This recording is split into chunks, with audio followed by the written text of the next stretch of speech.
ഇന്ന് തന്നെ ഡൗൺലോഡ് ചെയ്യൂ. കാണൂ നിങ്ങളുടെ ഫേവറേറ്റ് ഷോസ്.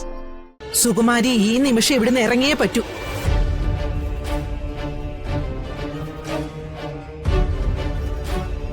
കണിമംഗലത്തെ കാരണവരായ ജയഭാരതിയുടെ തീരുമാനമായത്. ശരി, കണിമംഗലക്കാർ പഴയ രാജാക്കന്മാരാണല്ലോ.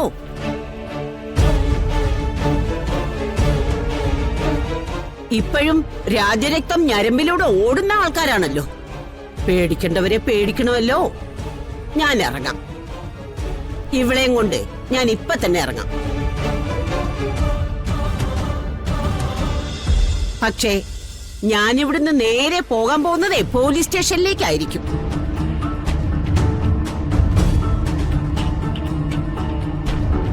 ഭർത്താവിന്റെ വീട്ടിൽ നിന്ന് കിട്ടിയ പീഡനത്തിന്റെയും ഭർത്താവ് ചെയ്ത ചതിയുടെയും കഥകള് ഇവള് പോലീസ് സ്റ്റേഷനിൽ പറയും.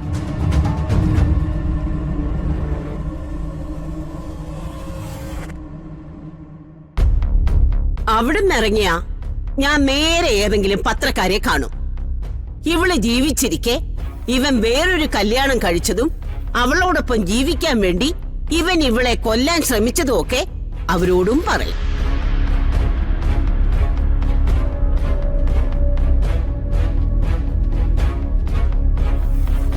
അതുകൊണ്ടും തീർന്നില്ല. ഈ വീടിന് ചുറ്റുമുള്ള ആളുകളുണ്ടല്ലോ, കണിമംഗലംകാരെ തമ്പുരാക്കന്മാരെ പോലെ കാണുന്നവര്, അവരുടെയൊക്കെ വീട്ടിലും കയറിയിറങ്ങി കണിമംഗലം പരമേശ്വരനും അയാളുടെ കുടുംബവും ചെയ്ത നീതികേട് പറഞ്ഞിട്ടേ ഞാൻ പോകൂ.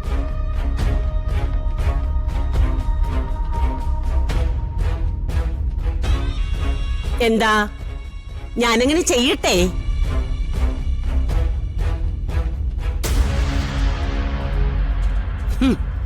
ഇത്രയും നേരം കണിമംഗലത്തെ ജയഭാരതി കൽപ്പിച്ചില്ലേ? ഇനി അങ്ങോട്ട് കൽപ്പിക്കാൻ പോകുന്നത് ആറ്റുവാശ്ശേരിയിലെ സുകുമാരിയമ്മയാ.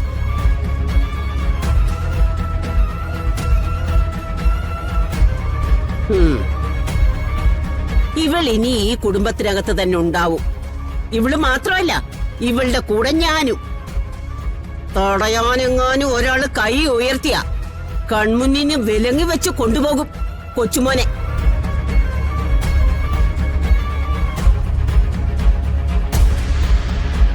അതിനുള്ള സകല ഏർപ്പാടും ചെയ്തിട്ടാ സുകുമാരിയമ്മ വന്നിരിക്കുന്നത്.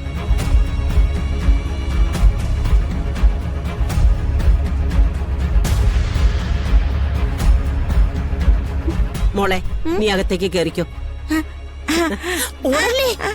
സൂക്ഷിച്ച് നടക്കും മോളെ, വയറ്റിലൊരു കുഞ്ഞുള്ളതല്ലേ.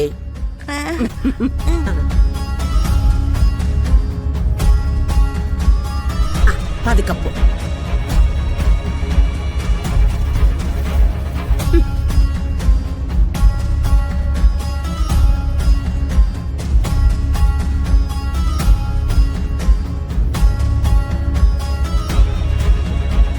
ഏട്ടാ, ഇതൊക്കെ കണ്ടിട്ട് എങ്ങനെ മിണ്ടാതിരിക്കാൻ കഴിയുന്നേ? വരുൺ, പ്ലീസ്, സിറ്റുവേഷൻ മനസ്സിലാക്കാൻ നീ ഒന്നും സംസാരിക്കരുത്.